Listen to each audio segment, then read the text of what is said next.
प्राजक्त देशमुखला महाराष्ट्र राज्य शासनातर्फे राज्य वाङ्मय विजय तेंडुलकर पुरस्कार मिळालाय.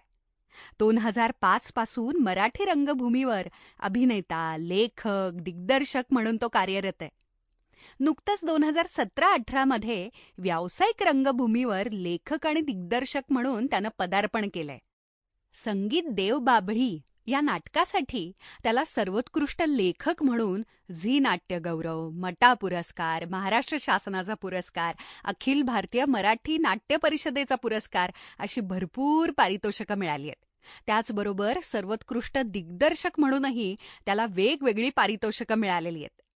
त्याचबरोबर झी नाट्य गौरव, मटा सन्मान, महाराष्ट्र शासनाचा पुरस्कार, संस्कृती कला दर्पण, अखिल भारतीय मराठी नाट्य परिषद असे एकूण सर्वाधिक विक्रमी 39 पुरस्कार या नाटकाने मिळवलेले आहेत. याशिवाय सर्वोत्कृष्ट लेखनाची त्याची राज्यस्तरीय पुरस्कारप्राप्त भरपूर नाटक, एकांकिका आणि दीर्घांक सुद्धा आहेत. याचबरोबर त्याच्या अभिनयासाठी आणि त्याच्या दिग्दर्शनासाठी त्याला राज्यस्तरीय अनेक पुरस्कार आहेत. ते पुरस्कार आणि त्याचं कला जगतातलं काम हे जर आपण बोलायला बसलो तर आपल्याला 3 तास सुद्धा पुरणार नाहीत.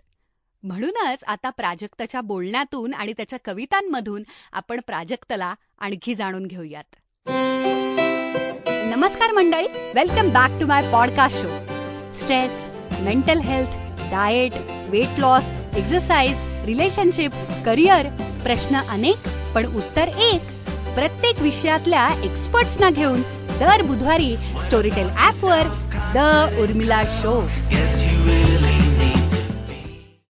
चुकलत सालं प्रेमावरती कविता केली नाही. चुकलत सालं प्रेमावरती कविता केली नाही. चुकलत सालं प्रेमावरती कविता केली नाही. विशाल बुंधी झाडावरती बदाम कोरले नाही. चुकलत सालं. वा. चुकलत सालं. कुण्या एकीच्या वाटेवरती असेच रेंगाळलो असतो. कुण्या एकीच्या वाटेवरती असेच रेंगाळलो असतो. ती दिसता काळीज धडधड झाडापाठी घुटमळलो असतो. पण ती दुरूनच दिसता धडधड फडफड हेही लक्षण चुकलेच की. आणि घुटमळणे तेही अशा प्रसंगी म्हणजे गप्पांसाठी मुकणेच की. मुकलत झालं बरं का. चुकलत झालं. पुस्तक देण्या घेण्याच्या नावे भेट घडवली असती. पुस्तक देण्या घेण्याच्या नावे भेट घडवली असती. एक गुलाबी पाकळी पुस्तकात दडवली असती. ताजं तवानं गुलाब सोडून पाकळ्या खुडणं चुकलंच की. ताजं तवानं गुलाब सोडून पाकळ्या खुडणं चुकलंच की. ताजं तवानं कसलं राहतंय तेही मान मोडून झुकलंच की. झुकलंच झालं बरं का. चुकलंच झालं. कुण्या एकीच्या सायकलीची हवा उडवली असती. कुण्या एकीच्या सायकलीची हवा उडवली असती. सभ्यपणाने हे घ्या माझी आणि कॉलेजाची वेळ बुडवली असती. सभ्यपणाची तुतारी फुंकणे हेही चुकलेच की. दांडीवर घेणे, सोबत जाणे, डबल सीट हे अमृत क्षण हुकलेच की.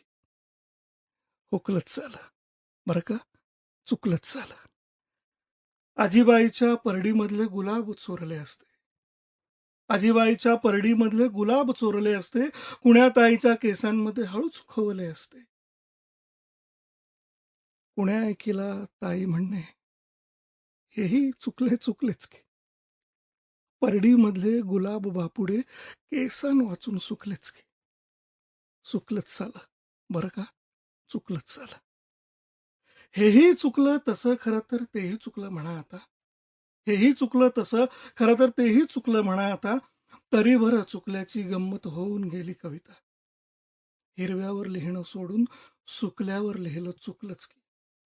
हिरव्यावर लिहिणं सोडून सुकल्यावर लिहिलं चुकलंच की. बरोबर सुद्धा टिपून घेतो चुकल्यावर लिहिलं चुकलंच की. चुकलंच झालं बरं का. चुकलंच झालं. क्या बात है. खूप खूप खूप कमाल. आहा आहा अशी कविता होती.